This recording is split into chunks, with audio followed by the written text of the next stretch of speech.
Good and evil is the basic category in which we human beings try to operate and live. Even when it looks very neutral, it still is a category of good and evil. And even economics, we think it's a value-free science, but in fact it's full of values. So even if an analyst talks about something as boring as inflation, 3.4% in the month of May, the immediate question is it good or is it bad? Should it be higher? Should it be lower? Economists are always wrong because they think they understand the future. They think they understand the system. In this, we're a little bit like Pharisees. We believe that life behaves according to rules. This is the thing that Jesus had with the Pharisees. He was saying, life doesn't really, as much as you pretend, behave according to these rules, especially not rules of mathematics. So, from the outside, it looks like a white, beautiful grave, but inside, it's full of filth. So that's why I think if economists would be a little bit more philosophers and understand that there are certain things that we will never know, I think, the most dangerous situation when you think that you don't, when you think that you know, but in fact you don't know. Greed is the, let's say, oldest demon, if you will, or the archetype that we human beings have been fighting with. You can see this from the Garden of Eden. You can see this in all, not just Christianity, but in Aristotle, in the Greeks, in Sumerians, in other, let's say, beliefs or stories like that we have and still believe.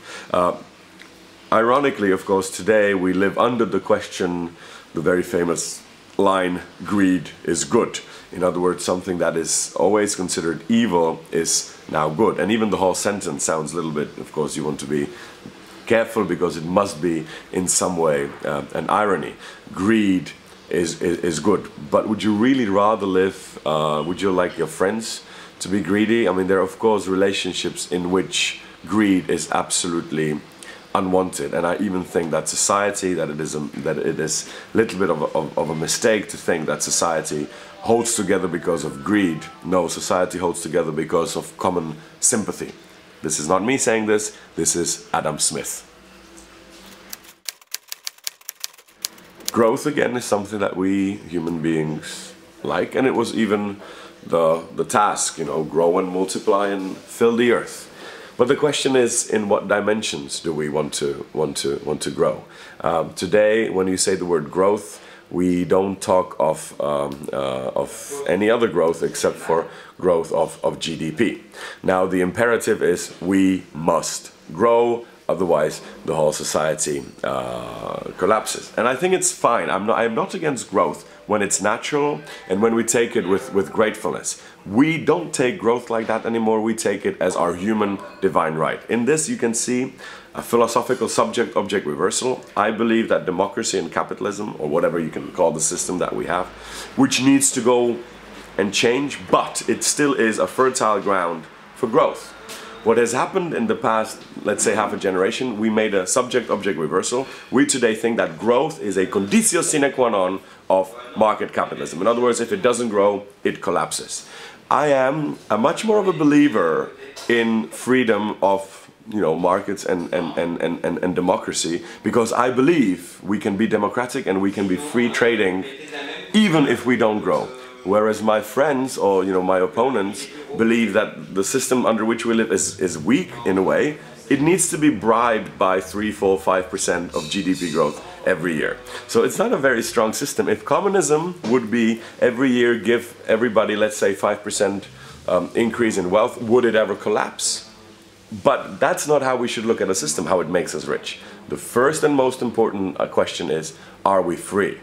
And if we are richer or not should be a secondary, tertiary, or even a question of lesser importance. Let me focus on matrix. This is when you try to make something perfect, it overpowers you. A stupid little example, I don't know if you've noticed, when you want your toilet detergent to smell like freshly squeezed lime, you mustn't be surprised when your freshly squeezed lime smells like a toilet detergent, and then you can't really escape it. You've made something so perfect, the real thing reminds you of the artificial. So today when you go into the forest, a lot of people, you know, may actually have the idea, oh, it smells here like in the car when we buy these new scents. This is what happens with us human beings, and you can see this perfectly in Matrix, also a little bit in Blade Runner. You create something to serve you, then something goes wrong, like with the economy. We've created to serve us. Now we feel we must serve to the economy. We must do everything we can to pay back our debts. We have become debt slaves. Even in English we call it debt service. We know the amount of money that so we servicing the debt. In Matrix you can see this most brilliantly. We've created machines to slave and work for us. Then subject-object reversal happens. We have become completely passive slaves of these machines, soaking some sort of energy from us. You can see this many times in culture. You can see this in the Golem of Prague, Aladdin's lamp. You can even see this in the Lord of the Rings. The ring seems to be serving Mordor, but if you destroy the ring, you destroy this small little thing. If you destroy the whole Mordor in a second, this assembles. This is in a way what I think is happening or could happen with this fetishization of the economic. Europe is the best revolution we have ever had in the history of Europe. Just imagine what would happen if Greece would go bankrupt 70 years ago. The only thing we two would be talking here about is how to attack Greece in the most elegant way. You know, Brits might be thinking how to attack Ireland now that Ireland is bankrupt. How to attack Hungary now that Hungary is bankrupt. The Danes maybe, well, how to deal with Iceland now that Iceland is... You know, this never enters even the way of our thinking. We are trying to help the Greeks. We sincerely wish that they would do better. You know, if suddenly Greece would start growing or they've discovered some new, I don't know, gas reserves or create new technology, we would be very happy. So this is a novelty in the history of Europe. We've always, you know, the first instinctive reaction to a strange nation was, may they do badly so that we may prosper. Today, we wish them that they prosper so that we may prosper with them. This is a novelty that we're really trying to help each other instead of attacking each other. So I know that I'm not a non-economist, I'm not a non-philosopher, I know that I'm not a non-European.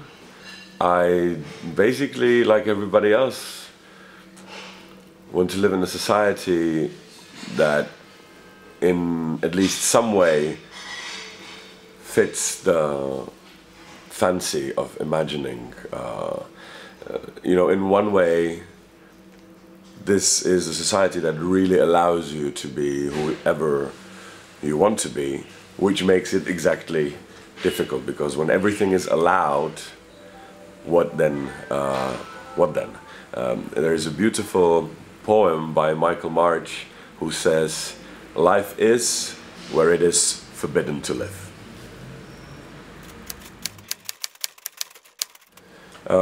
I think that you can only be a good economist if you're not only an economist. I don't know who said this, you know, somebody, I can't remember the origin of the quote, but it is not mine, unfortunately. The man or the woman or the person who is just a musician is not a musician, he's an idiot. You know, if you're only doing one thing, it loses sense. If you only focus on technical, you're missing the mark. If you only focus on the spiritual, you're also missing the mark. We human beings are completed a legion. We are multiplicities. We are contradictions running in our brains all the time. And you must admit this. I mean, even if you quarrel with your worst enemy, you must really absolutely and immediately see that you're really quarreling here with yourself. That you do have a little bit of that. And that's why I believe that in every desire there is fear, and in every fear there is also desire. Nothing comes pure. Everything is mixed. And if an economist does not understand that economy really is a subset of philosophy at large, then you will come up with conclusions that are completely crazy. You know, we have in our lives, we have many values. Some values have a number, some values do not have a number. And there's nothing wrong with a value having a number. I mean, this shirt is a value for me, and I bought it at a price. I bought this shirt, I didn't make it myself, this coat, I bought it. And there's nothing wrong with that. And then there are values in life that do not have a number. And if you put a number on them, it makes them ridiculous. Now, no matter how good your economics is, if you're doing equations only on a part of your life, you will always, always, always arrive at answers that will always be leaping on one leg. They will never be complete answers. Little bit like in the Hitchhiker's Guide to the Galaxy, when they asked the computer what is the meaning of life, universe and everything, and the computer, after 2 million years of computing, says, it is absolutely clear, the answer to the meaning of life, universe and everything is 42.